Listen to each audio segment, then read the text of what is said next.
Buen Dios y buen Padre que estás en el alto cielo, inmensas gracias, Señor, debemos darte nuevamente, porque después de transcurrir toda esta semana laboral, nos das un nuevo día, tu santo sábado, en el cual poder estar aquí gozándonos en tu presencia con los hermanos.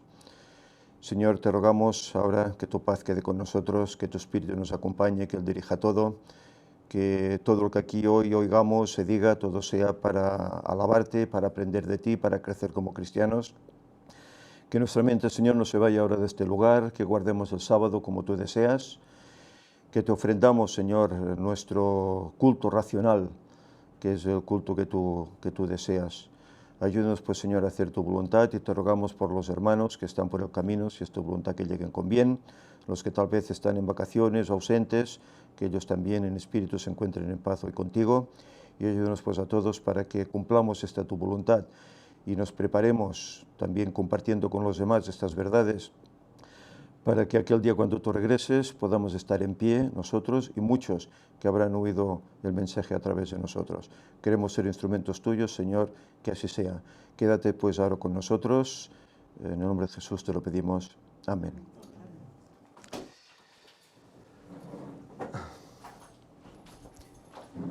Bien, buenos días a todos los presentes. Ha llegado el buen tiempo, se nota, ¿verdad? Aunque bueno, este invierno ha sido bastante dócil. Este invierno ha sido más bien primavera que no invierno. Pero bueno, estamos en los días de verano, días pues que el calor aprieta más, pero eso no lleva que hoy es sábado y que toca reunirse, ¿verdad? Reunirse los hermanos para alabar al Señor y para honrar el sábado como es debido. Bien, en eso estamos pues, y en primer lugar vamos a tener un programa en dos partes, como se hace en todas las iglesias, la escuela sabática, luego vamos a tener un sermón. Y en este primer apartado, en la escuela sabática, pues bien, llegamos ya a la tercera lección de estas nuevas lecciones de este trimestre. El título de esta tercera lección es Justicia y Misericordia en el Antiguo Testamento en su primera parte, puesto que la semana que viene tendremos justicia y misericordia en el Antiguo Testamento en su segunda parte, en su conclusión. Bien, hay aquí un texto inicial que está en el Salmo 146, versículos del 7 al 9, y dice lo siguiente: que hace justicia a los agraviados, que da pan a los hambrientos, Jehová liberta a los cautivos, Jehová abre los ojos a los ciegos, Jehová levanta a los caídos, Jehová ama al justo, Jehová guarda a los extranjeros, al huérfano y a la viuda sostiene, y el camino de los impíos trastorna. Bien, este es un pasaje, unas palabras que expresó el salmista, en el cual él vio la obra que hace Dios en este mundo con los seres humanos, ¿verdad? Y cómo él lo contempla todo, y cómo él atiende y ayuda a todos, no solo a su pueblo, aquel pueblo escogido, sino que fijaros que aquí habla, en la última línea está hablando de extranjeros. Y luego veremos en la escuela sabática cómo el Señor pone unas leyes, le da unas leyes a su pueblo para que se sepan regir en bondad unos con otros, pero también deben tener en cuenta ¿a quién? A los que no son israelitas, a los extranjeros. Porque dice, extranjeros fuisteis vosotros en tierra ajena, acordaros. Por lo tanto, y aquí hay una historia en el apartado del sábado, en el cual se menciona a un muchachito joven, está allá en la ciudad de Nueva York, día frío, y el chico pues está viendo aparadores, escaparates, ¿no? Y se detiene en un escaparate que ve unos zapatos, y una señora se detiene a su lado y ¿qué pasa, jovencito? Ojalá Dios permitiese que pudiese tener un par de zapatos, le dice. Se ve que el chico no tenía facultad para poder adquirirlos. La señora lo toma, entra con él a la tienda, le lava, incluso hace que le den un recipiente con agua, le lava los pies, le pone unos calcetines nuevos y le compra un par de zapatos. Y entonces el muchacho, agradecido, dice que le saltan como las lágrimas, y le dice, ¿usted es la esposa de Dios? Pues claro, queriendo decir, yo oraba al Señor para que pudiese conseguir unos zapatos y llega usted y me los da, ¿no? Usted es la esposa de Dios. Bueno, y aquí hace un paralelismo esta historia con lo que es la iglesia. La iglesia realmente, ¿qué es? La novia, la esposa de Dios, ¿verdad? Y como tal, ¿qué debe hacer? Pues dar el ejemplo que Dios Padre y Dios Hijo nos han enseñado, ¿verdad? El ayudar al necesitado, al agobiado, al que sufre, ¿eh? Y esto es en definitiva lo que la Iglesia, siendo ya instaurada desde el siglo XIX, pues ha estado haciendo en el mundo. Por eso la Iglesia tiene instituciones como hospitales, tiene misiones, tiene lanchas de auxilio que van por lugares. Allá donde hay un terremoto, pues la Iglesia suele estar allí presente, ayudando a los damnificados, etcétera. En otros lugares ayudan a abrir pozos, etcétera, etcétera, para que puedan obtener agua y hacer sus cosechas. Bueno, esta es la obra que el Señor ha ordenado, ¿verdad? Lo que pasa es que las leyes de hoy pues hacen que unas cosas no se mezclen con otras. Y antes, yo recuerdo en años pasados, cuando comenzábamos a ir a la iglesia, que la iglesia tenía un departamento que se llamaba OFASA. No sé si algunos os acordáis de esto, OFASA. OFASA es Obra Filantrópica de Asistencia Social Adventista. Y OFASA era conocida en todo el mundo, era una ramificación de la iglesia para ayudar a los necesitados. Y es lo que hacía esa organización, pero lo hacía en nombre de la Iglesia Adventista del Séptimo Día. Luego las leyes, pues parece ser que decían que esto era pues hacer proselitismo, ¿no? Y que por lo tanto tenía que separarse esta actividad de lo que es la actividad religiosa de la Iglesia, la predicación del Evangelio, etc. Y entonces se ideó ADRA. ADRA también tiene unas siglas, Agencia del Desarrollo de Recursos Asistenciales, creo que es.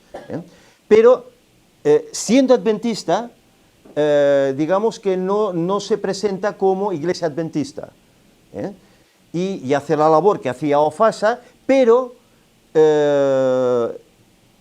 singularmente no deberían predicar el Evangelio, tan solo ayudar y nada más. Mientras que, bueno, aquí no era muy conocido esto de OFASA y de ADRA, no es muy conocido, a pesar de que lleva años, pero en los países latinos, no sé, en Perú, en Bolivia, etcétera, allí hablabas con alguien, oye, ¿conoces OFASA? Sí, los adventistas. ¿Conoces ADRA? Sí, los adventistas. Todo el mundo identifica con adventistas. Aquí en España hablas de OFASA, ¿qué es? Hablas de ADRA, ¿qué es? No saben, ¿no? No saben. Bueno, aquí tampoco se ha trabajado, pero no tal vez con la urgencia que se ha trabajado en otros lugares que ha habido más necesidad, ¿no? Y por eso no se conoce. Pero lo que vengo a destacar es eso, que el diferenciar una cosa de otra, ¿no? Una cosa la iglesia, la religión, la predicación, la espiritualidad, y el otro, la otra rama, sin que se sepa ni se vincule con la iglesia, es la ayuda al necesitado. Claro, Jesús, ¿qué hacía? Cuando iba con alguien, porque estaba necesitado, ¿qué hacía? Incluso dice, perdonaba sus pecados. Lo limpiaba de su deficiencia, de su enfermedad, lo sanaba, lo curaba. Y era Jesús. No era un Jesús para una cosa y era un Jesús para otra cosa. Era el mismo Jesús. Y hoy, pues bueno, por el tema esto de las burocracias, etcétera, se tiene que desvincular tristemente una cosa de la otra. Cuando deberíamos hacer esta ayuda, pero en el nombre de nuestra entidad, que es la Iglesia Adventista, ¿no? Hacerlo en ese nombre. ¿Qué querías comentar? O sea, que esto se ha ido distorsionando, porque la persona debería ayudar al prójimo sin tener que formar parte de ninguna organización. Lo que pasa es que la Iglesia pues, lo ha como burocratizado, como decías tú, y parece como que si no ayudas a través de una entidad, ya no se puede hacer. O sea, es que eso habría que romper esa utopía, ¿no? Sí. No, eso esa barrera. O es sea, simplemente es que eso, una orden de Dios, ¿no? El ayudar orden al de Dios, necesitado. Ya pero lo que tenían no. el pueblo de Israel de antiguo. Claro, pero es que eso Y en la iglesia moderna también debería está. salir de forma natural Sí. nuestra, que si ves al vecino que no tiene, pues llevarle una bolsa de tomates o Sí, algo sí, tan sí, sencillo claro, como claro, claro. preguntarle si le hace falta algo, ¿no? Pasa que No hay hace muchas... falta que haya una organización, Ya. esto debería salir de nuestro corazón. Ya de uno mismo, claro. uno Tú, mismo, exacto. cuando conoces a Dios, claro, no debes ser egoísta, solo quedártelo para ti. Claro, pero Tú debes compartir, pero no compartir solo el Evangelio. Debes compartir, pues, oye, necesita algo, pues atiéndele, Claro, ayúdale. pero uno de los problemas claro. de lo que o sea, una de las cosas de las que se han cargado las iglesias es en querer administrar estas cosas cuando yo creo que no se puede administrar de una forma a través de una ley o a través de una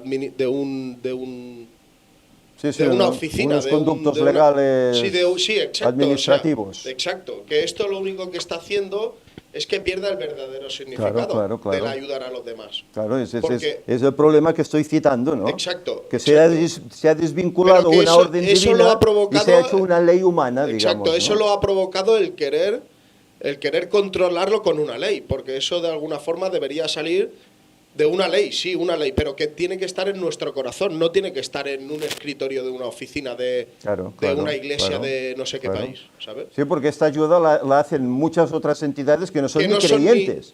No son ni creyentes, pero en saben cambio que eso serán. es bueno para el humano. Médicos Sin Fronteras, Cruz Roja, etc. No tienen una vinculación en teoría. Claro, teoría o religiosa, como dice la escritura, ¿no? La mujer que menos tenía y fue la que más daba.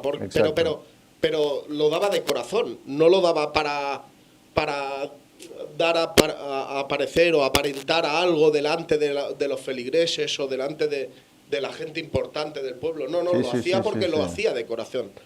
Claro, eso es muy importante a tener en cuenta. ¿De qué te sirve ir no sé, a la iglesia más famosa que todos los sacerdotes sepan que das dinero si no lo estás dando de corazón? Claro. Y al igual una persona de la calle ve a un indigente y le da 2 euros, pero es lo que lleva en el bolsillo.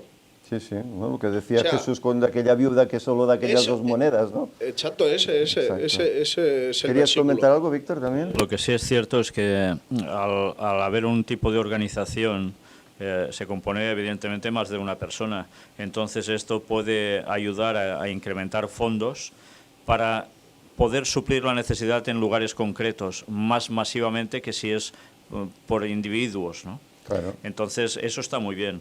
Lo que pasa es que, claro, debería ir acompañado de dar el mensaje, claro, de intentar crear una institución en ese lugar donde se ayuda, de dejar algo allí, no solo dar el pan y ya está, que ya está bien, pero hay que hacer algo más. Eso, que lo hagan los demás así y ya está, muy bien, pero hay un mensaje que dar y eso no puede separarse, es imposible. Claro, como cristianos no podemos separarlos. Pasa que la burocracia, las leyes legales, pues hacen que haya habido una separación en esos aspectos. Cosa que, bueno, es un error que creo que la Iglesia no tenía que haber permitido. Pero bueno, todo empieza por un principio, ¿no? Todo empieza dando unos pequeños pasos. Inconscientemente, pues te vas acercando a la idea general que hay en el mundo, ¿verdad? A la unidad entre todos, al ecumenismo, y poco a poquito se van acercando. Inconscientemente. Quiero entender inconscientemente, que cuando vemos el trasfondo, la infiltración que hay, etcétera, y dónde nos están llevando, dices, bueno, ya no es tan inconsciente. ¿Alguien quería comentar algo más? Nos pasamos al apartado del domingo. Se titula Misericordia y Justicia, atributos del pueblo de Dios. Y aquí, bueno, aquí comenzamos a leer unas leyes que el Señor ya da a su pueblo cuando lo saca de Egipto, en el libro de Éxodo, en el libro de Levíticos, etc. En el cual tienen que tener, les dice que tienen que tener una misericordia entre ellos, pero a la vez entre incluso aquellos que no son de ellos. los mismos extranjeros, lo que antes citábamos al principio, ¿verdad? Tienen que tener en cuenta esa gente, que dice, porque acordaros que vosotros también fuisteis extranjeros. Por lo tanto, cuando venga un extranjero, pues abrirle los brazos. No le rehuyáis porque es extranjero, como luego hizo el pueblo. Sabemos que el pueblo estas leyes las dejó en margen, las olvidó, y luego se vieron un pueblo peculiar, ¿no? Nosotros somos el pueblo de Dios. Somos el único pueblo de Dios. Los demás no son pueblo de Dios. Y por lo tanto rechazaban y despreciaban a los demás. Esos incircuncisos, les decían, ¿verdad?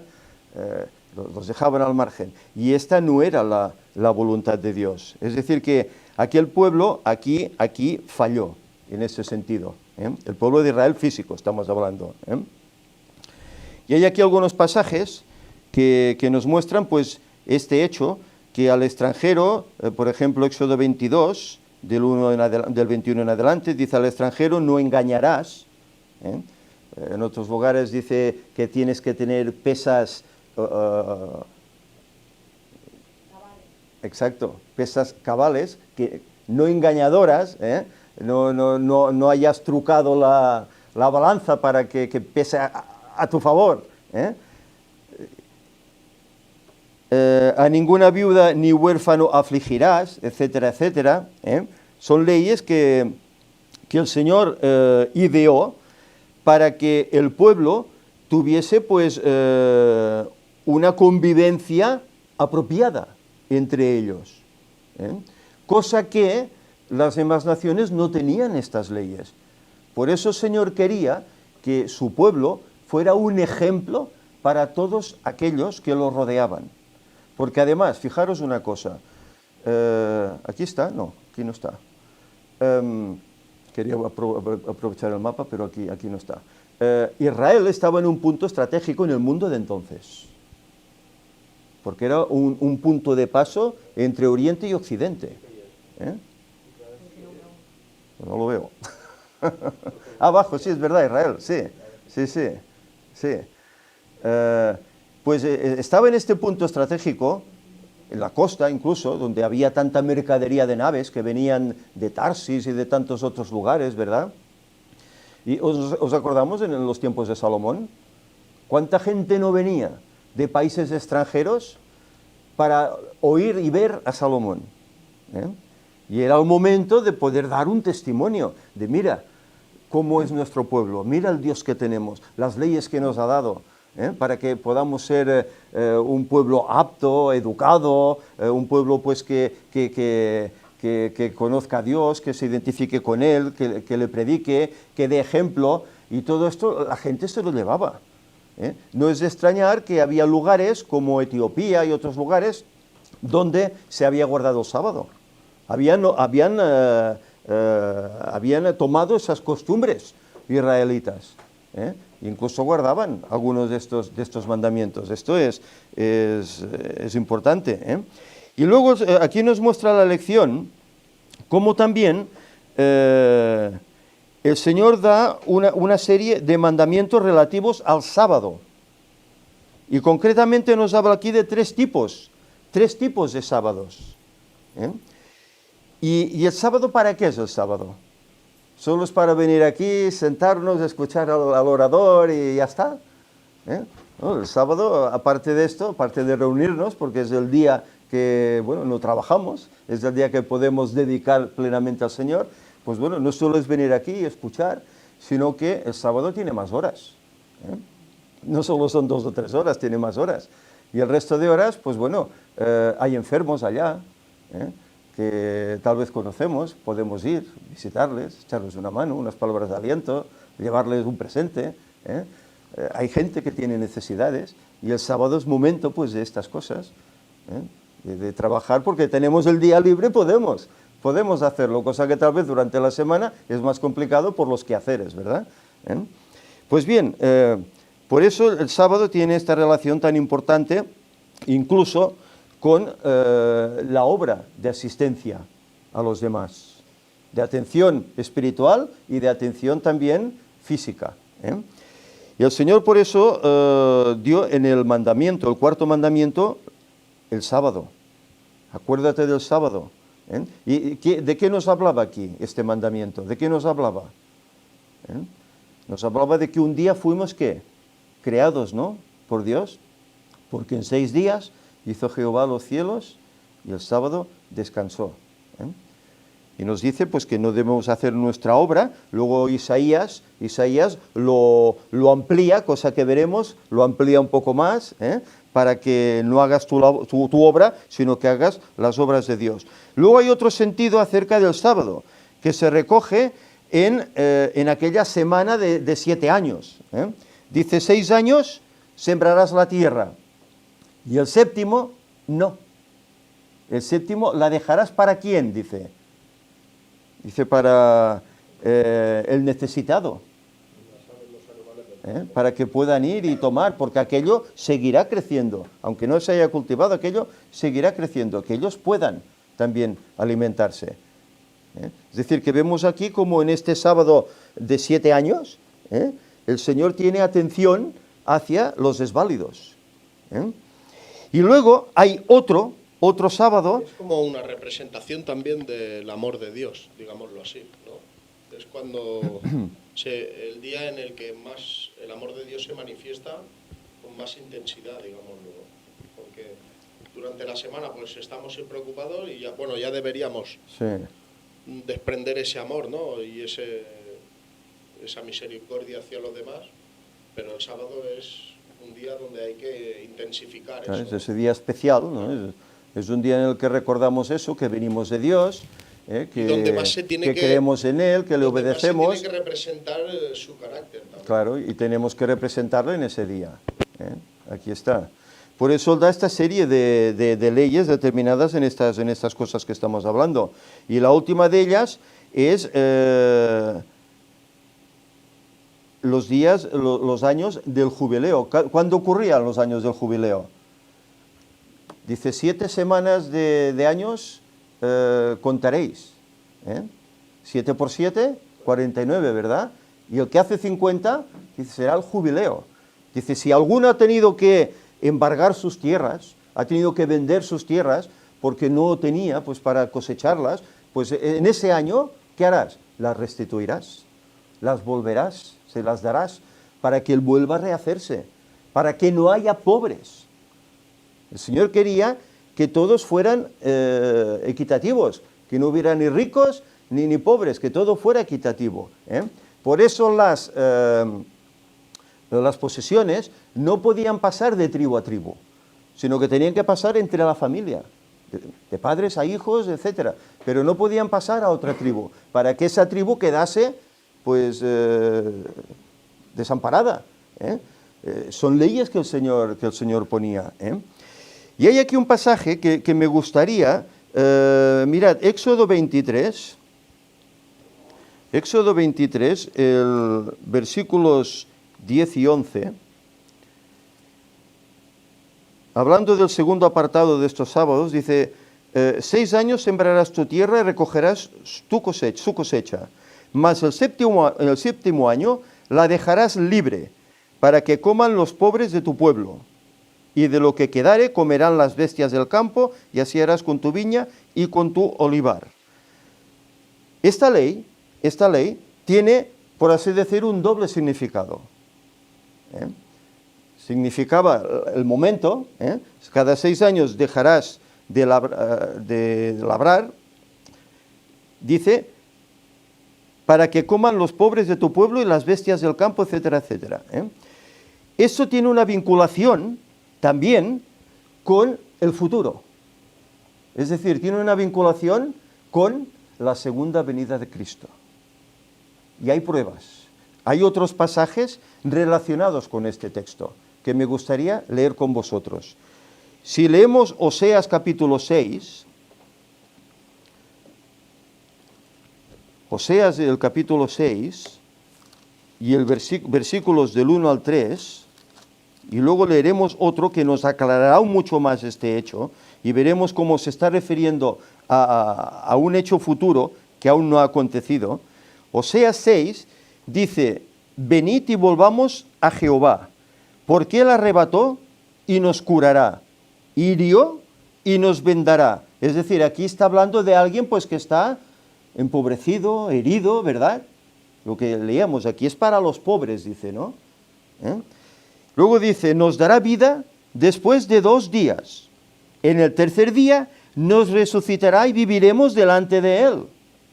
Nos dará vida después de 2 días. En el tercero nos resucitará y viviremos delante de Él. ¿De qué está hablando aquí? Dice, y en el tercero dice, y conoceremos y proseguiremos en conocer a Jehová, como el alba está dispuesta a su salida, y vendrá a nosotros como la lluvia tardía y temprana a la tierra. Es decir, que aquí hace una vinculación de esos 2000 años después de Cristo, y en el tercero dice que vendrá, nos vendará, nos curará y viviremos delante de Él. En el tercero, en el milenio, es el milenio esperado, viviremos delante de Él. Pero fijaros, no se queda aquí. Si leemos Isaías capítulo 30, fijaros la aclaración que nos hace Isaías respecto a este pasaje. 30, versículo 15, dice, porque así dijo Jehová el Señor, el Santo de Israel, en descanso y en reposo seréis, ¿qué? Salvos. En quietud y en confianza será vuestra fortaleza. Es decir, que aquí nos está mostrando que el Señor vendrá en un sábado a buscarnos y que entonces será descanso, quietud, confianza, fortaleza para el creyente. Y será en un año de jubileo. Y será en ese año de jubileo que nos estaba diciendo aquí esta ley de Éxodo y de Levítico. Todo eso era un simbolismo. Ellen White dice que cuando Cristo venga será el jubileo de la tierra, como vinculando eso al año 50, al jubileo que ellos deberían disfrutar. Pues ese será el jubileo de la tierra. Pero ¿veis la vinculación que tiene? Los pobres se vincula con los heridos. El Señor dice ha herido, pero Él vendará, Él curará. Al tercer día nos levantará, nos resucitará, viviremos delante de Él. Y Isaías, fijaros cómo termina Isaías. En descanso y en reposo seréis salvos. En descanso. ¿Cuál es el día del descanso? Es el sábado. En sábado seréis salvos. En quietud, en confianza será vuestra fortaleza. ¿Temeremos luego? Una vez estemos con el Señor, ¿habrá motivos de temor? No. Se habrá terminado todo. Todo el sufrimiento, todo el malestar se habrá terminado y viviremos confiados en el Señor. Está bien, ¿no? Pero ahí está bien, en voz está bien.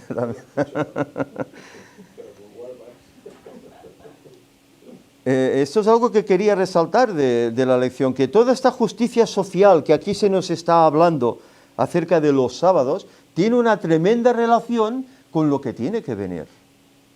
Lo que pasa que, bueno, ahora, como estando aquí, pues lógicamente, ¿qué tenemos que hacer? Pues mirar de aliviar las penalidades de este mundo, tanto como podamos. Mirar de aliviarlo, ¿verdad? Pero que cuando el Señor venga, se acabará la herida, se acabará el dolor, se acabará el sufrimiento, nos vendará, nos curará, y ya estaremos siempre con Él sin estos problemas que hoy vive la sociedad y la tierra. Es bien que hay muchísimos mensajes que te van como acercando a la fecha de la venida. Claro. Que eso de que el día y la hora nadie sabe, que sí, que puede ser que bien exacto no se sepa, pero que apunta cada vez, o sea, conforme vas avanzando las escrituras, sí, se va afinando más el momento también, ¿no?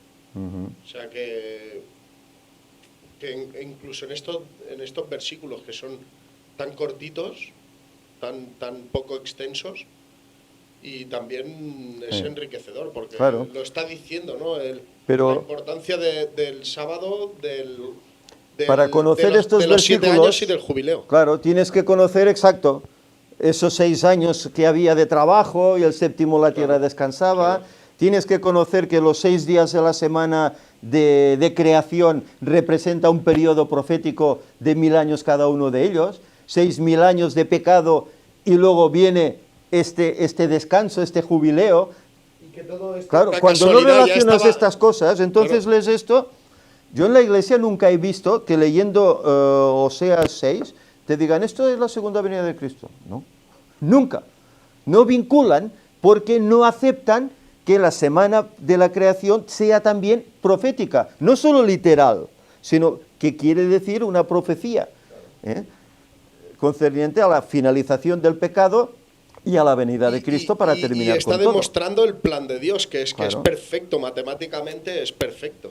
Contra Claro. más lo estudias, más te estás dando cuenta de que hay un cálculo de tiempo que te lleva a un punto exacto de la historia donde va a ser culminante. Exacto. Y cada vez te vas acercando más a la fecha. Exacto. Lo vas viendo cada vez más cerca. Y más cuando ves todo lo que está pasando, ¿verdad? Que cada día que tenemos por delante vemos noticias más impactantes, conflictos bélicos y tantas cosas, movimientos que hay entre las naciones, etcétera, que la Escritura nos hablaba de ello.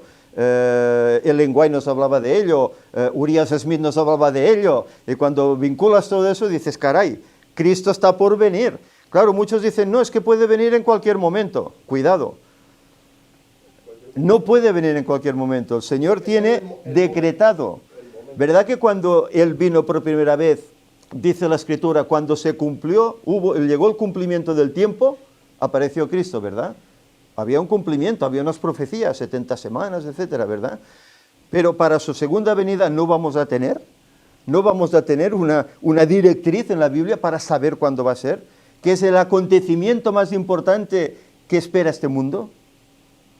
Y así lo dice en el conflicto de los siglos. Así que los que estudian la Escritura verán, comprenderán el acontecimiento cuándo es. Ese acontecimiento tan importante cuándo es. Y que la ciencia del mundo se está acercando cada vez más a la imitación del poder de Dios en el pasado, porque ahora dicen que muchos médicos, ayer lo hablé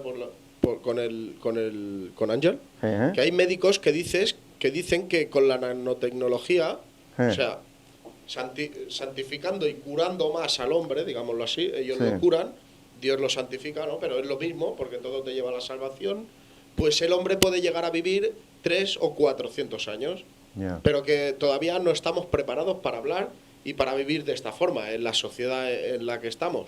Claro, el tipo de sociedad en el que deberíamos vivir ya no lo dio Dios. Pero todo esto lo está sacando el mundo para plagiar lo que ya era, para desviarnos de la verdad. Nos hemos estado riendo, digamos, yo no, pero en general la sociedad, de que ¿cómo va a vivir Adán 700, 800 años? Y ahora, porque lo dice un médico, de que es posible que lleguemos a vivir 3, 400, 500 años, entonces sí que no lo creemos. ¿Pero por qué? Porque la ciencia está, plagiando todo lo que era de Dios. Y todo esto de que la ciencia aumentará y que la gente irá de aquí para allá, o sea, está creciendo a un ritmo brutal. Muchos descubrimientos de esto afirman la Biblia, ¿no? Exacto, y afirman que la Biblia tenía razón. Exacto, reafirman la Biblia. Pero el mundo continúa utilizándolo para llevarnos al engaño. La escuela sabática nos indica una de las problemáticas que hay en el mundo por un motivo: haber dejado al margen un día especial, el sábado. La gente se olvidó del sábado, ¿y qué pasó? Ya se olvidó de que hay un Dios creador que nos hizo. Y ya se idearon pues que si venimos de la evolución, que si de la molécula, que si de no sé qué. Si hoy la gente hiciera sus labores durante 6 días y al séptimo, es sábado, toca ir a adorar al Señor, vamos todos a reunirnos. ¿Os imagináis? Nada de lo que está pasando en el mundo pasaría. Sería una balsa de aceite. Pero el Señor, como sabía estas cosas, pues nos dejó escrito, ¿no? Es que como esto no será así, pues pasará esto, pasará aquello, pasará lo otro, y Cristo tendrá que venir a arreglar todo esto, a destruir todo eso y a poner paz. Pero fijaros, todo por abandonar la universalidad del sábado, que es lo que la lección en la parte del lunes nos está viniendo a decir, ¿no? Ese es el problema, ¿eh? Bueno, este apartado, si os parece, lo hemos mencionado un poco por encima. Aquí hay alguna nota que sí que tal vez podríamos decir. Dice: el sábado semanal siempre señalará hacia atrás a la creación. Claro, es un recordatorio, ¿eh? El sábado para nosotros es un recordatorio de que en 6 días el Señor hizo, lo que dice el mandamiento, y el sábado descansó, ¿verdad? Y dice: como pueblo redimido, Israel tenía la obligación de ser una luz en el mundo, mostrando la misericordia de Dios hacia los demás sin discriminación. Con gratitud habían de presentar el carácter de Dios a quienes lo conocían, ¿eh? Debían ser un ejemplo. Nosotros hoy también debemos ser un ejemplo. Lo que es triste es ver que ya hay iglesias en partes del mundo donde el programa del sábado lo han pasado al domingo, ¿eh? Lo han pasado al domingo ya. Claro, uno piensa, bueno, sí, tal vez es porque el domingo es festivo, bueno, la gente tendrá más tiempo y tal, pero ¿por qué? Si es el sábado, el día que tú tienes que cesar tus actividades, y el sábado reunirte en la iglesia con los hermanos, ¿por qué tienes que hacerlo el domingo? El domingo lo hacen otras entidades, como la Iglesia Católica y los protestantes, pero ¿por qué tú? Y bueno, sí. Pues fíjate, eso que es el día del Señor. El sábado se trabaja y entonces el domingo descansamos como hacen los demás, ¿no? Es un pasito más, una vinculación más a toda esa unidad eclesiástica, civil que se está buscando, ¿verdad? Y a ese ecumenismo. Es un pasito más. La destrucción de la fe también, porque... Así se destruye la verdad del sábado. Claro. Que si en vez de reunirte el sábado te reúnes el domingo... Se destruye totalmente la fe, porque tampoco ves como Dios obra. Te estás reuniendo en el día del sol, en el día de adoración al diablo, por así decirlo. Y de alguna forma, si tú tienes fe que el sábado es día de Dios y lo vas siguiendo, Dios cuando cumples 6 años te da uno de reposo. Para vivir un año sin trabajar tienes que tener fe en Dios. Claro. ¿Sí o no? Claro. Pero es que cuando vivamos 1000 años en una semana milenial, sí, tendremos que tener aún más fe, ¿no? Pero es que cuando haya un jubileo de 49.000 años, si estemos 1000 años otra vez sin trabajar, como un jubileo, aún tendremos que tener más fe. Por eso Dios es eterno, porque el tiempo para Él está por encima del tiempo de todo. Entonces, si nosotros queremos vivir por encima del tiempo, tenemos que tener plenamente fe en Él. Porque si no, los números nos vuelven locos si tú quieres reposar un domingo. ¿Por qué? Porque luego no cuadra, no vas a ver la obra de Dios, no vas a ver su carácter, no te va a cuadrar, las cosas no van a salir. Claro. Están destruyendo la fe de Dios y nuestra fe la están destruyendo. Y a consecuencia... no dejamos que el Espíritu obre en nosotros. Claro, es que si tú no sigues las directrices que Él da en su palabra y las vives, las practicas, entonces tú no puedes dar un testimonio a los demás de que has conocido una verdad bíblica que el Señor te ha mostrado. No podrás hablar de esto. No seremos testimonio. Y entonces serás uno más. Por eso la importancia del vivo testimonio, ¿no? También, ¿no? Sí. Ángel, ¿volvías decir algo? Que he visto que tomabas el micro. Sí. No, recordar cuando dice que todas las propiedades eran devueltas a sus propietarios originales. Sí. Eso es volver a los orígenes otra vez. Claro. Recordemos lo que vimos la semana pasada del dominio, ¿no? El dominio fue dado a Adán, ¿no? De la tierra, entonces al hombre. Entonces volveremos a ser dominadores de la tierra. Exacto. Coherederos, me gusta insistir en esa palabra, coherederos con Cristo, porque... Exacto. Iguales a Él, allí, con Él. Y eso, bueno, es interesante. Y bueno, la palabra reinicio, que es lo que aquí también la lección muestra, que bueno, es como ese volver a empezar, pero ya para bien, ¿no? Ya una vez ya todo solucionado, ¿no? Que Bueno, es la esperanza que tenemos que vivir diariamente, ¿no? Claro. Saber que todo va a volver al principio. De hecho, va a ser aún más esplendoroso que al principio el Edén, ¿no? Exacto. Que no sé cómo puede ser más esplendoroso que algo perfecto, ¿no? No sé, eso ya él sabrá cómo hacerlo, ¿no? Pero es inimaginable. El Señor nos guarda grandes sorpresas, sí. Desde luego. Ya dice el lenguaje que por mucho que nos queramos imaginar, nunca llegaremos a lo que será esa gloria, ¿eh? Si el Edén era precioso, dice que la tierra aún será más hermosa de lo que era el Edén, porque el Edén era un pequeño núcleo, un pequeño lugar, ¿eh? Pero será toda la tierra un Edén, y viviremos en toda ella.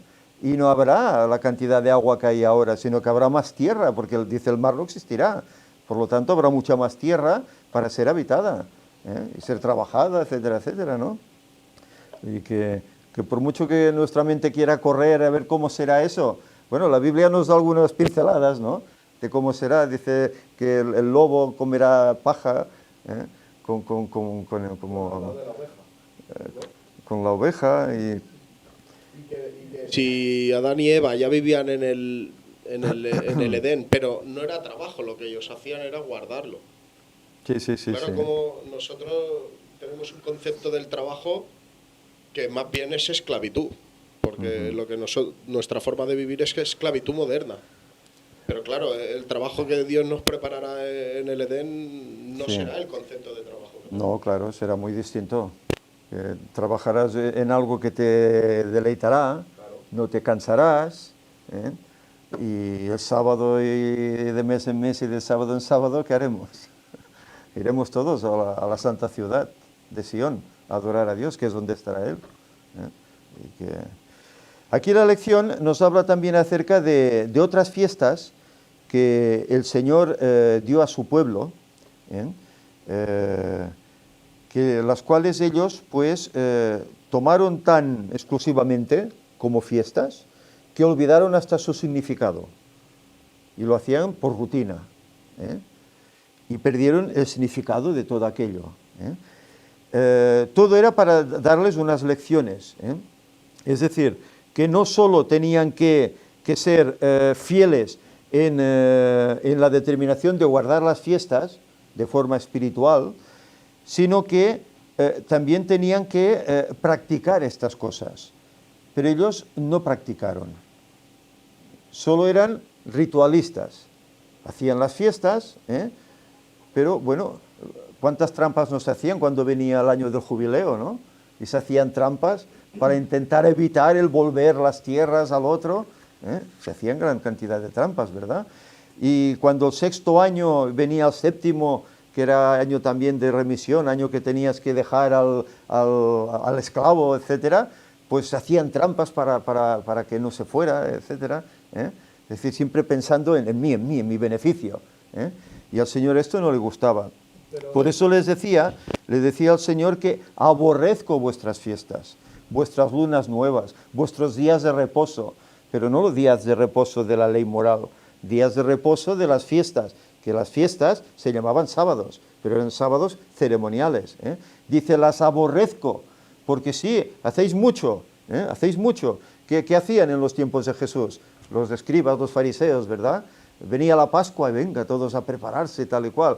Pero, ¿pensaban en lo que significaba la Pascua? No. ¿Pensaban en la relación que tenía con aquel que estaba en medio de ellos? ¿Que les estaba dando testimonio? No, solo el ritual. Venga a matar animales, venga. Y tampoco comprendían el significado del dejar ir a un esclavo, porque si no ya lo fueran hecho, pero para ellos a simple vista era perder. Pero claro, a veces hay que dejar, es como el acordeón, ¿no? Hay que dejarlo que se estire para que coja otra vez aire y coja fuerza. Y el pueblo tenía ese miedo. Muchas veces eso es miedo a perder, a empobrecerte, pero eso era como dejar que el acordeón vuelva a coger aire para hacer fuerza, porque ese esclavo, si se iba, era un testimonio y era una persona que estaría agradecida con el pueblo judío, con el pueblo de Israel. Entonces estaría trabajando para ese pueblo también, para que el pueblo de Dios se creciera y expandiera.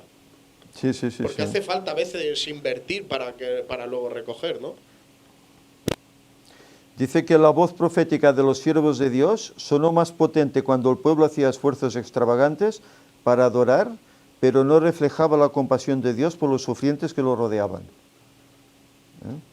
Y claro, entonces los profetas tenían que alzar la voz, que no estáis obrando correctamente, no estáis cumpliendo lo que el Señor dice. Por eso les aconteció todo lo que les vino. Iban olvidándose de Dios, mezclaban las fiestas de Dios con fiestas paganas, hasta que al final solo practicaban las fiestas paganas, ¿verdad? Olvidaron totalmente a Dios. Luego, uy, es que no llueve, no hay cosechas. ¿Dónde está el Señor ahora? Claro, ¿dónde está la bendición de Dios? Claro, pues si no estás obrando bien. Y llegamos a esos tiempos, ¿verdad?, de Elías, en los cuales la tierra estaba, dice, como bronce, estaba seca, no llovía, no había cosechas. Y ellos, venga a adorar a los Baales, venga a sacrificar a los Baales. Y tiene que aparecer Elías en el nombre del Señor y decir, a ver, si Jehová es Dios, seguirle, y si es Baal, id en pos de él. Y tuvo que hacer aquel tremendo sacrificio para hacer una limpieza de todo ese error. Pero esto, ¿vale?, es una historia pasada, pero hoy, ¿qué puede ocurrir en las iglesias? Podemos ser formalistas, ¿verdad? Bueno, yo pues voy a la iglesia a las 9:30, me estoy hasta las 12, he escuchado la escuela sabática, he escuchado el sermón, salgo de aquí, ya está, ya se acabó el sábado, ya se acabó, ya no se acuerda uno que es adventista, que tiene unas directrices que seguir. Claro, esto también ocurre hoy. Es decir, podemos ser muy estrictos en lo ritual, pero dejar las cosas que puedan beneficiar a mí y a otros al margen. Y la historia se repite en ese sentido. A veces falta esa fidelidad. Y si realmente ahora no somos fieles, ¿vosotros creéis que con esta infidelidad podemos estar en la presencia de Dios? Cuando Él es un Dios santo, dice que ningún mentiroso, ni nadie que tenga una mancha podrá estar con Él. Pues así tal como estamos, ¿podremos estar con el Señor? Hace falta un cambio en nuestras vidas. Hace falta vivir la espiritualidad, vivir la fe que nos ha dado, pero vivirla cada día, no solo el sábado 2 o 3 horas, cada día de la semana. Y así poder dar testimonio. Y si tienes que echar una mano a alguien porque la necesita, oye, pues hazlo. Hazlo, porque ese es el deber que el Señor te ha ordenado. Y no escondernos, porque a veces, ¿cuántas veces nos escondemos que somos adventistas, ¿no? ¿Cuántas veces? Por temor, ¿qué dirán? No digo nada. Aquí hay un hermano que tiene aquí hasta la camiseta que lo pone, ¿verdad?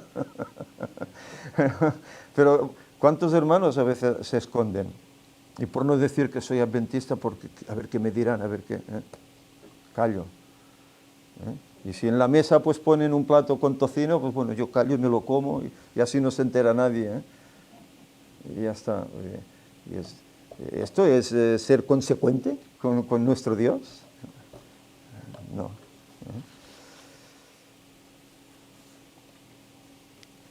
Hay aquí un capítulo que desde luego Isaías, yo ahora lo estoy leyendo en el año bíblico y cada capítulo tiene unas perlas espléndidas. El capítulo 58 es un capítulo excelente, capítulo 58 de Isaías. Hay aquí algunos pasajes que la lección nos muestra, ¿verdad? ¿Cuál es el ayuno que el Señor pide? No es el ayuno ese de, ay, que mira, que no como, y mira, que se denota, que no, que estoy...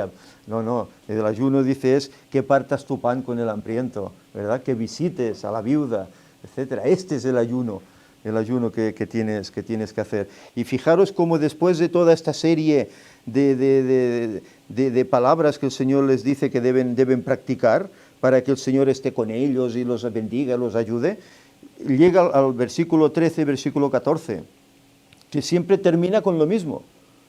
El sábado. Dice, si retrajeres del día de reposo tu pie, de hacer tu voluntad en mi día santo, de hacer tu voluntad. Por eso decimos que el sábado no solo es las horas de reunión, Son 24 horas el sábado, no solo es las horas de reunión, ¿eh? Hay que tenerlo en cuenta, mucha gente no lo tiene en cuenta. Y hay hermanos, yo sé, y he visto hermanos aquí en Gerona, hermanos que el viernes trabajan.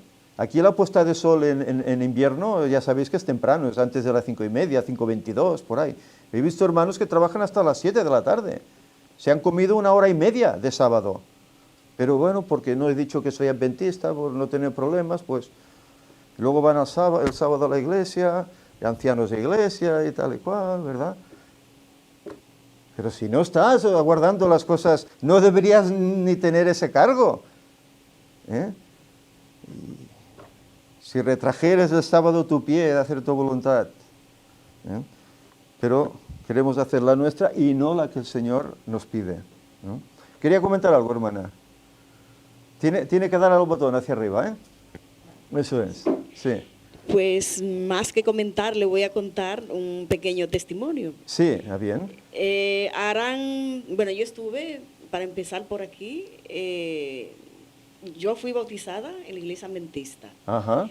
Después vine aquí a España y tuve que retirarme porque no pude seguir, no encontré ninguna iglesia cerca, además. Ajá. Era otra vida, tuve que pasar otra vida, duré 7 años apartada. Ajá. En esos 7 años que duré apartada, yo me sentía vacía y le oré a Dios. Digo yo, Señor, yo no puedo estar sin ti. Yo quiero encontrar a alguien que me hable de ti, que yo, no sé, quiero encontrar personas de que me motiven, ¿no? Bueno, entonces vinieron 2 testigos de Jehová.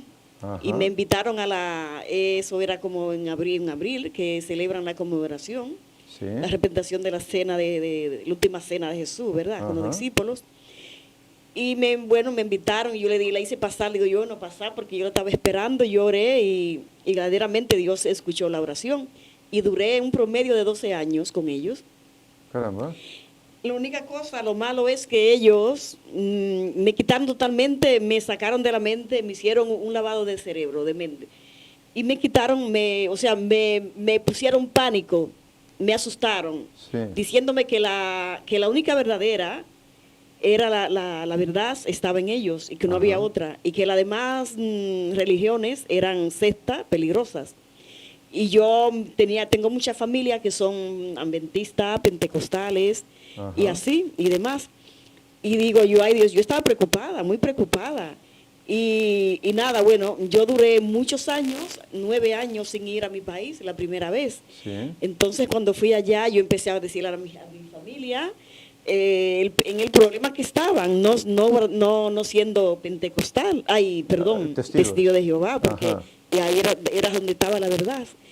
¿Qué sucede? Que después yo continué yendo a visitar más a menudo. Me fui allá primeramente 4 meses, después fui 2 años y medio, ajá, y ahí empecé a volver a conectar con mi gente. Pero antes de eso, yo me fui de los testigos, algo que sucedió, sí, y nada, entonces fui a una iglesia evangélica.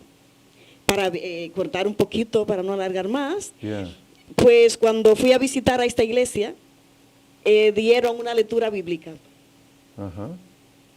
Y se me abrió la Biblia aquí mismo, en Isaías, capítulo 58, versículos 13 y 14. Ajá. Lo tengo marcado en la Biblia que tengo, no la traje porque está un poquito fea ya. Usada, muy usada. Bueno, pero tengo la fecha de cuando fui a esa iglesia y todo, y ese versículo. Sí. Ese versículo me dejó marcada y le digo, bueno, después yo sentía preocupación por las demás religiones. Y bueno, yo vi una dama, una señora, ajá, que se va a predicar en la iglesia pentecostal. Sí. Y le digo, ay Señor, tú no te mereces esto. Tú te mereces un respeto que si alguien sube a tu templo santo, a tu, ajá, altar, que suba decentemente con una falda.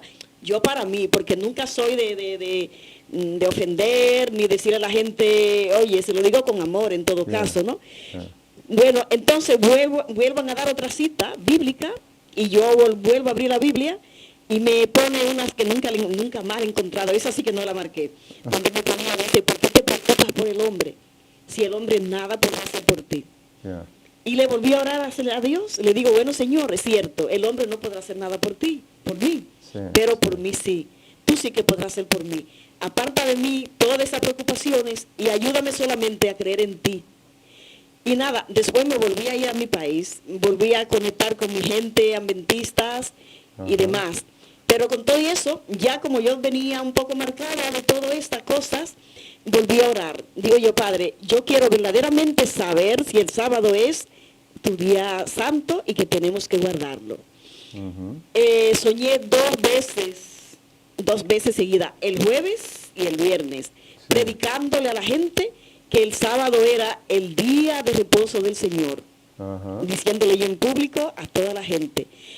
Pero con eso volví a orar. Digo yo, Padre, si es cierto, porque a veces las revelaciones, los sueños, no vienen de Dios, que sabe, hay espíritu de confusión. Exacto. Yo quería asegurarme. Volví a orar y en eso que volví a orar, le digo, Padre, si en realidad tu iglesia es el adventista, o mejor dicho, el sábado es tu día de reposo, permite de que tú me lo demuestres en esta misma semana, de que tú me des la fuerza y el ánimo de yo ir a la iglesia, porque ya yo no iba, yo estaba retirada completamente. Yeah. Y mi madre es adventista, conocióla después de mí, ¿verdad? Sí, Fui yo sí, que la sí, llevé, sí. pero yo me salí y ella quedó. Ella quedó. Sí. Entonces, yo estaba en otro lugar. Me levanto, eso fue un viernes, yo oré el viernes. El sábado me levanto con esta emoción cantando, acordándome de todos los coritos que yo cantaba en la iglesia, los signos de la iglesia adventista, de tantos años, de 30 años por lo menos. Y nada, llego a casa de mi madre, digo yo, mire doña, le decimos doña de cariño, y yo vine porque quiero ir a la iglesia. No, que yo tengo tos, que yo no puedo ir. Le digo, no. Usted va a ir porque usted en el nombre de Jesús, usted no va a toser. Y nada, tuve que esperar, digo yo, aunque tengamos que llegar a la hora de pegar de la iglesia, de salir, yo iré, porque yo vine para ir. Ella entró, se cambió, no le gustó la ropa, se cambió los zapatos 2 veces, digo yo, aunque se cambie 25 veces, pero yo sé que voy a ir. Cuando llegué a la iglesia adventista, perdón, que es un poquito larga, pero es para contarla como ha sucedido. Bueno, cuando yo veo ese acto de toda la organización de esa adventista, yo venía de algo que no era muy diferente, yo había perdido eso, yo sentí una presencia, la presencia de mi Espíritu Santo, la verdad es que yo sentí, ¿por qué lo sentí? Porque no es el hombre que te hace sentir el Espíritu Santo, es de la manera que usted dice a la hora de orar por el hombre. Y yo creo que yo no estoy. Y yo invito a cada uno de los que están aquí y los que están fuera, que se están estudiando, que busquen al verdadero Dios. El Dios que le agrada, que le gusta, que hizo el cielo en 6 días y el 7º día lo reposó. Exacto. Muchas Y lo gracias. santificó. Gracias, hermana, por ese testimonio. Es así. También hay que dar gracias que usted fue a una iglesia en condiciones. Que se encontró a gusto, porque hoy sería un poquito más complicado llegar a una iglesia y estar a gusto, es más complicado, por lo menos aquí, aquí Lo estoy viviendo. Han cambiado las cosas. No es aquí. Las iglesias en sí están todas revolucionarias porque yo he visitado muchas iglesias y todas están la iglesia, los pastores, todos. Por eso es que Dios me enseñó a buscarlo a Él, a amar a mi prójimo y hacerles entender de que el sábado es el día de reposo. Yo a cada iglesia que voy se lo digo, porque Él me ha dado el privilegio y de reunirme con más iglesias, yo creo que es para que le hable del sábado. Porque Él habla de muchas maneras. Porque hay un tremendo desconocimiento en cuanto a esto y bueno, como poseedores de esta verdad, pues tenemos que proclamarla, tenemos que compartirla, que el Señor tiene un día, y un día que es importantísimo, porque sabemos cómo este día al final será la controversia, ¿verdad? ¿Sábado o domingo? ¿A quién adoramos? ¿Al Señor o adoramos al enemigo? Claro, depende del día de adoración, ¿eh? Por eso será la piedra de toque, por así decir, el sábado, ¿eh? Y es tan importante. Bien, La lección en el jueves nos habla acerca de una fuerza para el bien, que esa fuerza para el bien, pues bueno, es la iglesia que el Señor levantó, ¿no? Él escogió a unos discípulos y de ellos formó esa iglesia naciente, y se fue esparciendo por todo el mundo. El Señor permitió que hubiesen dificultades, porque la iglesia padeció persecución. Tuvieron que incluso hasta dejar su ciudad querida, Jerusalén, irse a otros lugares. De allá también fueron perseguidos y hasta tuvieron que ir al extranjero. Pablo, etcétera, y luego muchos otros tuvieron que salir y predicar al extranjero. Y ellos se extrañaban de que los extranjeros también aceptasen al Señor y sobre ellos recayese el Espíritu Santo. Era un shock para ellos, porque ellos pensaban, caray, si somos el pueblo escogido, el pueblo único, ¿cómo es que ellos? Y bueno, y la realidad es esta, que el mensaje es universal, es para todo habitante de este mundo, sea de donde sea, aunque esté en caminos equivocados, es para ellos. Y tiene un paralelismo también con lo de la iglesia, lo que sucede en las iglesias, que decía ella también, que en realidad la verdad absoluta solo la tiene Dios. Claro. La verdad total. Él es la verdad y es el camino. Jesús dijo, yo soy la verdad y la vida. Y que las iglesias tienen la verdad que es la Biblia, pero hay unas iglesias que aceptan una parte de la verdad y lo que no les interesa, pues no. Yeah. Y otras que aceptan su verdad y lo que no les interesa, pues tampoco. Pero que en todas las iglesias puedes conocer parte de la verdad. Y que nuestro corazón tiene que estar predispuesto a aceptar la verdad, porque es la forma de aceptar a Dios, porque bueno, Dios es la verdad. Lo que hizo la hermana, orar para que el Señor le mostrase esa verdad, ¿verdad? Exacto. Ese camino. Pero dentro de las iglesias que hablan verdad, también hay personas que no aceptan la verdad. Por eso hay que estar predispuesto y dejar que el Espíritu nos cambie, porque si no nos vamos a acercar cada vez más a Dios, ¿no? Claro, no tenemos que ser rígidos, ¿no? Exacto, no tenemos que ser rígidos. La verdad de Dios está en la naturaleza también. Porque, no está solo entre cuatro paredes de una iglesia, está en el todo, ¿no? Yo soy adventista hace más de 40 años y a veces testigos de Jehová o evangélicos me han dado lecciones. Y me han enseñado lecciones que yo, siendo adventista, no sabía. Y por eso no puedes cerrarte, porque a veces el Señor usa a personas que no están en toda la verdad, pero en ese momento la tienen y te ayudan. Y te ayudan. Y si te humillas, Dios te da el Claro. Y por eso hay que estar abiertos a todo. Decir, no, tú eres católico, no quiero saber nada de ti. ¿No? ¿Eres católico? Bueno, pues oye, acércate, pues mira, ¿ves? Y al igual le das tú el mensaje, la verdad del sábado y te lo agradece como el que Claro. ¿Vos comentar algo? Bien, no llegamos ya al final de la lección. Bueno, en definitiva, esta lección, esta mosca... en definitiva, la lección, bueno, nos está hablando de cuál es el papel del creyente en esta tierra, ¿verdad? Hemos sido llamados por el Señor.